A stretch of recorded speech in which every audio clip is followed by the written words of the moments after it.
ETF index mutual funds నేర్చుకుని stock మార్కెట్లో రాణించాలనుకుంటున్నారా? వెంటనే ఈ నెంబర్కి కాల్ చేయండి. నమస్తే రమగారు. నమస్తే జయ. రమగారు, ఏదైనా మంచి చందమామ కథ చెప్పుకుందామండి. పూర్వం అట కాంభోజ రాజ్యానికి ఒక రాజుగారు ఉండేవారు. తాళధ్వజుడు ఆయన పేరు. ఆయనకి 3 కుమారులు ఉన్నారు. అయితే వరుసగా వాళ్ళు రెండేళ్ల గ్యాప్తో పిల్లలు. పుష్పకేతుడు, చిత్రభాండు, పింగళుడు 3 అబ్బాయిలు. అయితే ఏమైందట, ఈ పిల్లలు కొంచెం రాజార్హత వచ్చే సమయం వయసు వచ్చేసరికల్లా పిల్లల్ని ఏం చేసేవాళ్ళు, ప్రపంచ యాత్రకు పంపేసేవాళ్ళు. పెద్దవాడు రాజు అవుతాడు, చిన్నవాళ్ళు ఇద్దరు కూడా అతనికి సహాయం చేయాలి. అవును. అందుకని 3 అబ్బాయిలు ఒకళ్ళకొకళ్ళు తోడుంటారని 3 గుర్రాల నుంచి రోడ్ల ప్రపంచంలోకి తోలేరు వాళ్ళని. వీళ్ళంతా తిరుగుతూ తిరుగుతూ తిరుగుతూ పుష్పపురం అనేటువంటి ఒక స్త్రీ రాజ్యానికి చేరారు. ఓకే. ఇక్కడ రాణి గారు రాజ్యం, ఆడవాళ్ళదే రాజ్యం. అక్కడ ఎక్కువగా స్త్రీలు ఉంటారు, చిలకవి సైనికులుగా వాళ్ళుగా. మామూలు మగవాళ్ళు ఉన్నారు ఊళ్ళో, లేకపోవటం కాదు, స్త్రీ పురుషద్వేషం కాదు. ఓకే. కానీ ఆడపిల్లలకే రాజ్యం వచ్చే ధోరణి అనమాట. అక్కడ పోయారు. సరే, 3 ఏమనుకున్నారు, ఓ సత్రంలో దిగారు, గుర్రాలు కట్టేశారు. మరి ఆ పూట పడుకుని రెస్ట్ తీసుకుని మర్నాడు పొద్దున ఏమనుకున్నారు, ఎవరి దారిని వాళ్ళం పోదాం, వింతలు విడ్డూరాలు ఎవరి దారిని వాళ్ళు వెళ్ళి చూద్దాం అనుకున్నారు. వీళ్ళు ఏం చేశారు, నగరంలో ఒక పెద్ద ప్లేస్లో ఒక 4 రోడ్ల కూడలిలో ఒక సత్రంలో దిగారు. ఒక కార్నర్లో వీళ్ళు ఉన్నారుగా, మిగిలిన 3 సందులు కనపడుతున్నాయి కదా, ఈ 3 దారుల్లోకి వెళ్దాం అనుకున్నారు. ఎవరి దారిని వాళ్ళు వెళ్ళారు. ఈ 3వ వాడైన పింగళుడు నడుచుకుంటూ వెళ్తున్నాడు. వింతలు వింటారు, గుర్రం వేసుకెళ్ళిపోయాడు అనుకో, ఆ గుర్రం పరిగెత్తుకుంటూ పోతుంది, ఏమి చూడలేం. అందుకని మనం ఎక్కడికైనా వెళ్ళినప్పుడు కూడా నడిస్తే ఎక్కువ చూస్తాం మనం.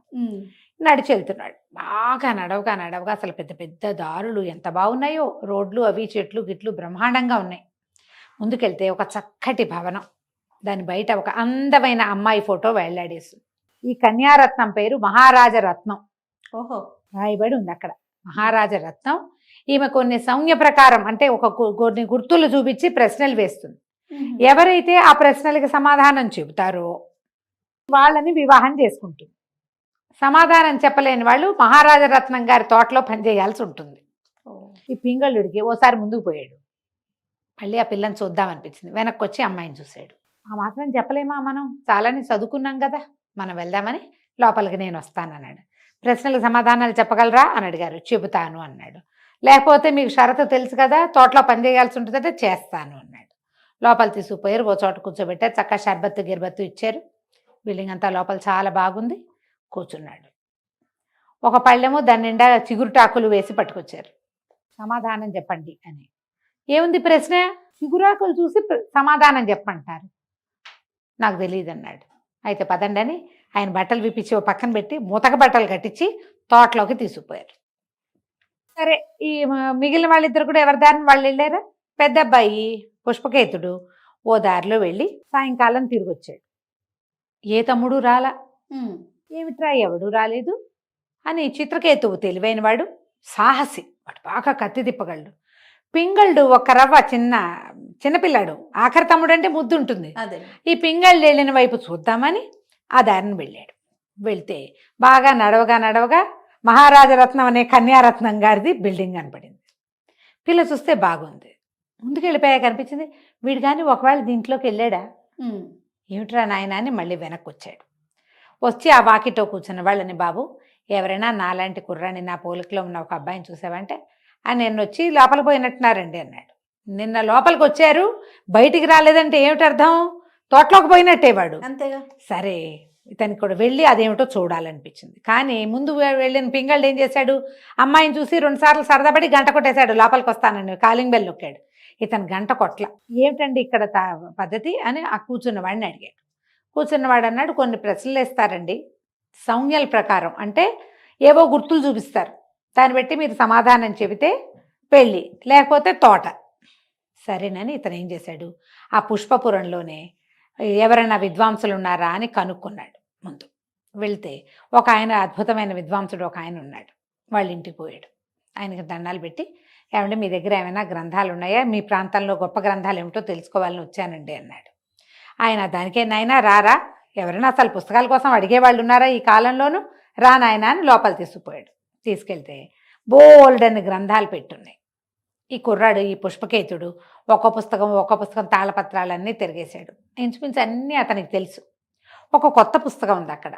అదేమిటి, ఒక మహావీరుడు అనేటువంటి ఒక జైన క్షపణకుడు రాసిన పుస్తకం. అది సంజ్ఞా ప్రకరణం దాని పేరు. సైగల భాషని తెలుసుకోవటం. ఈ అబ్బాయి ఆ పుస్తకం ఆశాంతంగా చదువుకున్నాడు కూర్చొని 2-3 గంటల పాటు. తర్వాత వెళ్ళొస్తానండి అని దండం పెట్టి వెళ్ళిపోయాడు. సత్రానికి వెళ్ళి అన్నం తిని ఇక చిత్రభానుడి సంగతి వదిలిపెట్టేశాడు. ఏమైతే అది అయ్యాడు తమ్ముడు. ముందు ఈ పింగళుడు సంగతే చూడాలి. ఈ మహారాజరత్నం దగ్గరికి పోయాడు. కనపడిందిగా బిల్డింగ్, అక్కడికి వెళ్ళి గంట కొట్టాడు.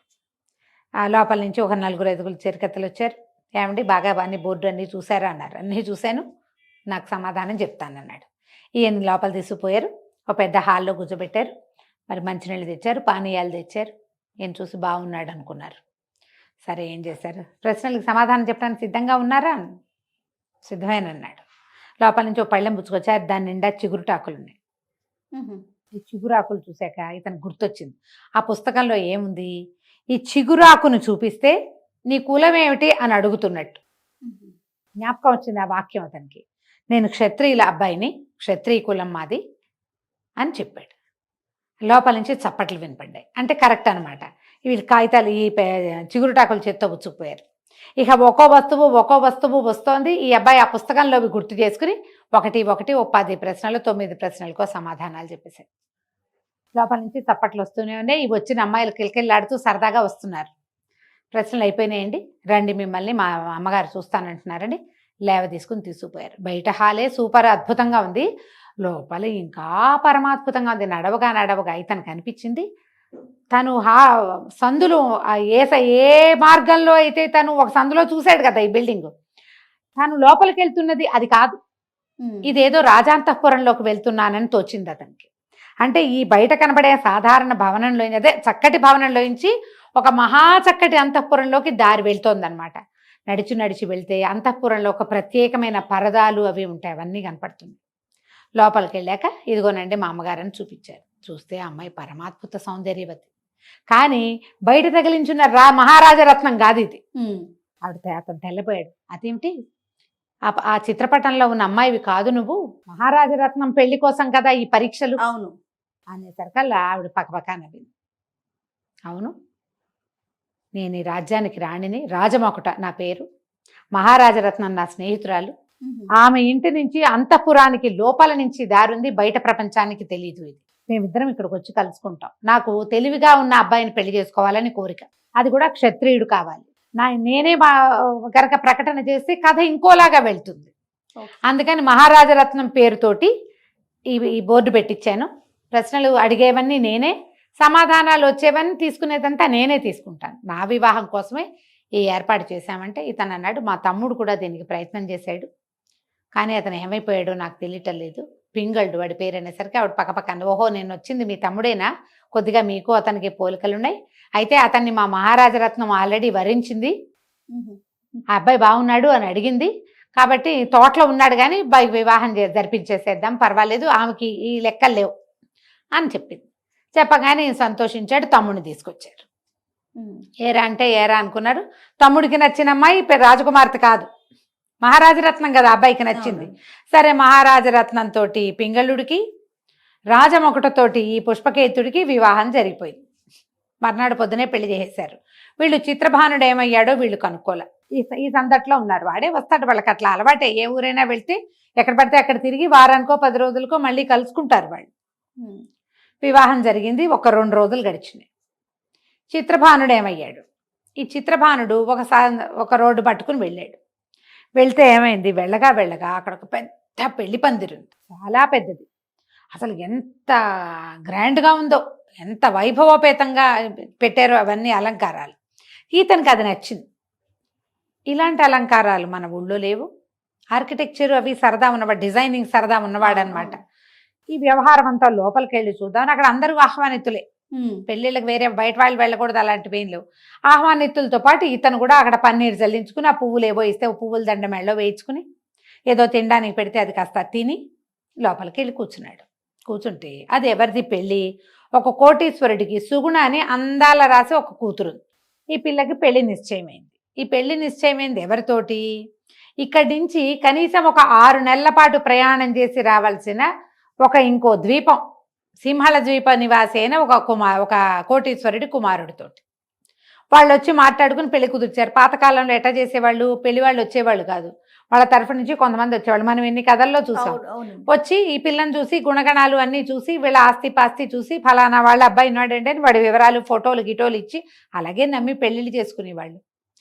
ఓకే అనుకున్నారు, పెళ్లి సరే అనుకున్నారు. సరే అనుకున్నాక ఏమైంది, వాళ్ళు ఏం చేశారు, ఉత్తరం ఎలా రాశారు, మేము మా ప్రాంతం నుంచి బయలుదేరి రావడానికి మొత్తం మీద మాకు ఒక 4-5 నెలల సమయం పడుతుంది కాబట్టి 6 నెలల తర్వాత ముహూర్తం పెట్టించండి, ఫలానా ముహూర్తం అని రాశారు. వీళ్ళు ముహూర్తం పెట్టించుకున్నారు. సుముహూర్తం సమీపించింది. ఆ పెళ్లి వాళ్ళు రావాలి. వాళ్ళు ఇకనో ఇప్పుడో వస్తారని చూస్తున్నారు. వాళ్ళు రాలేదు. ఈ పెళ్లి సందడంతా అవుతోంది. పెళ్లికి ఏమిటి, ఆ రోజు పెళ్ళి అంటే అప్పుడే కాదు కదా, ఒక 5 రోజులు 4 రోజుల ముందు హడావిడిలు చేస్తారు. మండపాలు వేస్తారు, అందరూ వచ్చి తింటూ ఉంటారు, పిల్లలు పెళ్లి కూతురుని చేయటము అవి ఇవి రకరకాలు నడుస్తున్నాయి. అన్నీ నడుస్తున్నాయి. వస్తారని చూస్తున్నారు. ఎప్పటికీ పెళ్లి వాళ్ళు రారు. ముహూర్తం కూడా సమీపించింది. ఒక పూటలోకి వచ్చేసింది. ఇంతలో వార్త వచ్చింది. ఏమిటి, అక్కడి నుంచి వస్తున్నటువంటి నవకోటి నారాయణ గారు మహాకోటీశ్వరుడైన పెద్ద మనిషి వాళ్ళ పడవలు పగిలిపోయినాయి, వాళ్ళంతా జలంలో పడిపోయారు, పెళ్లి కుమారుడు గల్లంతే అని వచ్చింది వార్త. ఈయన లబోదిబోమన్నాడు. ఏం చేయాలి, 6 నెలల నుంచి పిల్ల పెళ్ళని ప్రచారం జరిగింది పుష్పపురంలో. అయిందా, 5 రోజుల నుంచి పెళ్లి ఏర్పాట్లు చేశారు. 5 రోజుల నుంచి ఊళ్ళో ఉన్న జనమంతా ఇక్కడే పడి తింటున్నారు. ఇకనో ఇప్పుడు పెళ్లి కొడుకు వస్తాడనగా వాళ్ళు అసలు రావట్లేదని, అసలు రారని అయ్యేసరికల్లా ఇప్పుడు పిల్ల మాట ఏమిటి, ఇప్పుడు ఇంత ప్రయత్నం చేశాం కదా. ఆయన చాలా దిగులు పడిపోయి అటు ఇటు చూసి ఈ మండపంలో గైరుగా కనపడుతున్న 5-6 మగపిల్లల వైపు చూడడం మొదలుపెట్టాడు. స్నేహితుడు వచ్చి సలహా ఏమిచ్చాడు, ముహూర్తం దాటిపోతుంది, అమ్మాయి పెళ్లికి సరైన ముహూర్తం ఇది, మనం ఆలోచించద్దు, ఎవరో ఒక అనురూపమైన కుర్రవాణ్ణి చూసి పెళ్లి చేసేద్దాం, మన ఆస్తులు మనకి ఎట్టాగా ఉన్నాయి కదా, అంతే చాలు, వాళ్ళు రాకపోతే పోయారు అని ఒకళ్ళిద్దరు సలహా చెప్పారు. ఈయన ఈ మండపంలో అటు ఇటు చూస్తుంటే చక్కగా రాజోచితమైన బట్టలు వేసుకుని మెళ్ళో పువ్వుల దండ వేసుకుని పన్నీరు ఇచ్చిన అది ఒక చిన్నది ఇచ్చారు, కర్పూరం వాసన చూస్తున్న ఈ చిత్రభానుడు కనపడ్డాడు. ఈ అబ్బాయి ఎవరు, కొత్తగా ఉన్నాడు, ఎవరు ఏమిటని కనుక్కున్నారు. కనుక్కుంటే ఈయన పై ఊరు నుంచి వచ్చిన క్షత్రియ కుమారుడని, ఓ రాజకుమారుడు. ఈయన గబగబా వచ్చి, బాబు మా అమ్మాయిని పెళ్లి చేసుకుని మాట దక్కించు, పెళ్లి ముహూర్తం దాటిపోతే పిల్లకి ఇంకా పెళ్లి కాదు, ఏదైనా చెడ్డ పేరు ఈ అమ్మాయితో పెళ్లి కుదిరాక ఆయన పోయాడని వస్తే మా పిల్ల బతుకు అన్యాయం అయిపోతుంది, నా మొత్తం ఆస్తి నీకు దఖలుపరుస్తాను నాయన అని బతిమలాడాడు. బతిమలాడితే తనకి ఏం చేయాలో తెలియదు. అన్న తమ్ముడు ఇద్దరు వచ్చారా, వాళ్ళిద్దరు ఎక్కడున్నారో వీడికి తెలియదు. వీడు 2 రోజుల నుంచి పెళ్లి హడావిడిలోనే ఉన్నాడు.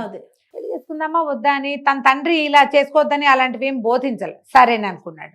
ఆ పక్కన ఉన్న వాళ్ళ అమ్మాయి మహాసౌందర్యవతి, బాబు నువ్వేం ఆలోచించుకు, వీళ్ళకు కోట్ల కొద్దీ ఆస్తుంది అని తానా తందానా ఉంటారుగా, అందరూ చెప్పంగానే సరే చిత్రభానుడు ఓకే అన్నాడు. అంటమేమిటి, వెంటనే ఈ అబ్బాయిని తీసుకెళ్ళిపోయారు, గబగబా మంగళ స్నానాలు చేయించేశారు, చటుకుని పీటల మీద ప్రవేశపెట్టారు. అమ్మాయి వచ్చేసింది సుగుణమణి, పెద్దగా రాండోళ్ళు మోగినే పెళ్ళైపోయింది. ఈ పూట పెళ్ళయింది. మరి సాయంకాలం పునఃసంధానం అయింది.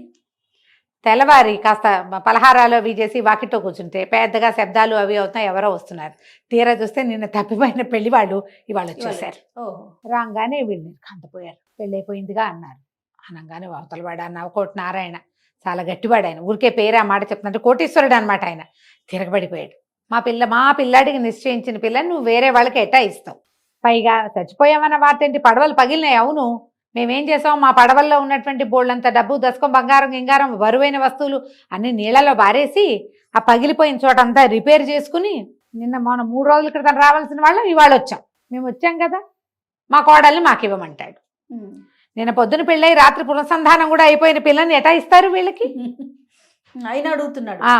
సమాధానం చెప్పు. మరి ఇంతకు 6 నెలల నుంచి ప్రయాణం చేసి వచ్చాం, సముద్ర ప్రయాణం, మా ఖర్చులు ఏమైనా సరే అనేసరికల్లా కాదన్నారు, కూడదన్నారు. ఇంత లోపల నుంచి ఈ చిత్రభానుడు బయటకు వచ్చేసరికల్లా ఏమిటంటే ఈ పెళ్లి వాళ్ళు వచ్చారు, వాళ్ళు గొడవ చేస్తారంటే ఎవడు గొడవ చేసేది రండి చూస్తానన్నాడు. వాళ్ళు కూడా ఊరుకోలే, పోట్లాటకి దిగారు. దిగితే ఈ చిత్రభానుడు ఒక్కడే కత్తి పట్టి వాళ్ళు మొత్తం మీద ఒక 1200 మందో 1400 మందో వస్తే అందరినీ చావచిత కొట్టు వదిలిపెట్టాడు వాడు. ఎందుకంటే కత్తి వీరుడు, ముందు వాళ్ళ అన్నయ్య కూడా చెప్పాడు అదే మాట. ఇది దాంతో కొట్టేసేసరికల్లా ఇప్పుడు ఏం చేయాలి, వాళ్ళు ఊరుకోలే. ఇంత గొడవ అయితే బతుకు జీవుడాన్ని పారిపోయారు. కానీ ఊళ్ళో ఇంకో చోట దిగి రాజస్థానానికి వెళ్ళారు. మాకు కుదిర్చిన పిల్లని 6 నెలల నుంచి ఫలానా ఈ పుష్పపురంలో ఉన్నటువంటి మహాకోటీశ్వరుడి కూతురు సుగుణమణి అనే సౌందర్యవతితోటి వివాహమని మేము మా ఊళ్ళో చెప్పుకున్నాం. ఇప్పుడు ఏమని వెనక్కి తిరిగి వెళ్ళాలి? అక్కడ నా పరువు మర్యాద అంతా గంగలో కలుస్తుందా? ఇక్కడికి వస్తే మేము దేవమొహాలు వేసుకుని వాకిట్లో నుంచున్నాం. పెళ్లి కొడుకు అన్నవాడు ఎవడో కత్తి తిప్పి వత్తివీరుడు వాడొచ్చి మా మీద పడ్డాడు. మాకు సమాధానం కావాలి. ఈవిడికి ఏం చేయాలో తెలియలే. రాణికి రాజమొకటికి వాళ్ళ పాయింట్ కరెక్టే, వీళ్ళ పాయింట్ కరెక్టే. ఈయనేమంటాడు, ఈ ఊళ్ళో ఉన్న కోటేశ్వరుడు సుగుణమణి తండ్రి 5 రోజుల నుంచి పెళ్లి ఏర్పాట్లైనా ఊరంతా తిన్నారు, సుముహూర్తం దాటిపోతోంది, ముహూర్తం దాటిపోయి పెళ్లి తప్పిపోతే పిల్లకి చెడ్డ పేరు వచ్చేస్తుంది, నేను ఇంత ప్రయత్నం చేశాను, అందుకని పందిట్లో ఉన్న ఒక పెళ్లి కొడుకుని సెలెక్ట్ చేసుకుని పెళ్లి చేసేసాము, పునఃసంధానం కూడా చేసేసాం, కన్యాదానం చేసేసిన పిల్లకి మారుమని ఎట్లా చేయను, నేను మా కోడలు మాకు ఇవ్వమంటున్నాడు, నేను ఎట్లా ఇస్తాను? సరే ఈవిడే ఈ అమ్మాయి రాజం ఒకటి ఆ పూటంతా అటు ఇటు తిరిగి సాయంకాలం భర్తను కేకేసి 2 రోజులైంది, 3 రోజులు పెళ్ళి అంతే. అతను పిలిచి దీని సంగతి చూడండి, ఇది ఎట్లా చేయాలో తెలియటం లేదు అనేసరికల్లా ఆయన ఏమన్నాడు, అతను అన్నాడు, పై ఊరు నుంచి వచ్చిన వాళ్ళని సపోర్ట్ చేయాలి, వాళ్ళు విదేశీయులు మన దేశానికి వచ్చినప్పుడు మనం సహాయం చేయాలి కదా అంటే ఆయన ఏమన్నాడు, వచ్చిన కోటీశ్వరుడు ఆ కుర్రాడు పీచమని చాలు, నాకు అదే నా కోరిక అన్నాడు. అనగానే సరే పద మేమే వస్తామని అన్న తమ్ముడు ఇద్దరు చెరో కత్తి పుచ్చుకుని 50 మంది సైన్యాన్ని వేసుకుని ఆ పెళ్లి వాళ్ళ ఇంటికి వెళ్ళారు. నిన్న యుద్ధం చేసిన వాడెవడు, ఈ కొత్తగా వచ్చిన కోటేశ్వరుడితో వాడిని పిలవండి అన్నారు. పిలవండి అంటే లోపల నుంచి కత్తి సవరించుకుంటూ చిత్రభానుడు బయటకు వచ్చాడు. చూడంగానే పింగళ్ళు కేకేసాడు, అన్నయ్య చిన్ననే వేస్తున్నాడు. తీరా చూస్తే ఏముంది, అన్నదమ్ములు 3 ఎదురుపడ్డారు. ఇదేంట్రా నాయన అంటే, నేను ఈ పెళ్లికి వచ్చాను, వీళ్ళేమో ఇట్లా పెళ్ళయింది, ఇప్పుడు వివాహం అయిపోయాక పెళ్ళైపోయిన పిల్లని ఇవ్వమంటున్నారు వీళ్ళు, నా భార్యను రక్షించుకోవడం నా విధి, అందుకని నేను రక్షణకు పూనుకున్నా అనగానే ఇక రాజుగారు వెంటనే సర్దుకుని, అంటే రాణిగారి భర్త పెద్ద అబ్బాయి పుష్పకేతు సర్దుకుని ఆ అవతల దేశం నుంచి వచ్చిన కోటీశ్వరిని కూర్చోబెట్టి మాట్లాడించి, మీ ఖర్చులన్నీ ఇప్పిస్తాను, ఈ ఊరు నుంచే ఒక సౌందర్యవతి అయిన పిల్లని ఇచ్చి మీ వాడికి పెళ్లి చేయిస్తాం, ఈ ఊరు పిల్లే కాబట్టి పేర్లు ఎవరికి తెలుసు అని చెప్పి ఇంకో కోటీశ్వర్లు ఎవరిళ్లలో ఆడపిల్లలు ఉన్నారో ఎంక్వైరీ చేసి ఓ పిల్లనిచ్చి పెళ్లి చేయించి ఆ పిల్లతో సహా వీళ్ళ ఖర్చులు వీళ్ళతోటి ఇప్పించి ఈ తమ్ముడు మామగారితోటి పంపించారు. తర్వాత చక్కగా 3 అబ్బాయిలు ఈ స్త్రీ రాజ్యంలోనే చాలా రోజులు సుఖంగా ఉన్నారు. తర్వాత చిన్నవాళ్ళిద్దరు వాళ్ళ భార్యలను తీసుకుని సొంత ఊరు వెళ్ళారు. పెద్ద ఆయన మాత్రం ఇక్కడ రాజుగా ఉన్నాడు కథ కంచికి మనం ఇంటికి. బాగుంది రమ్మగారు. నమస్తే అండి. నమస్తే.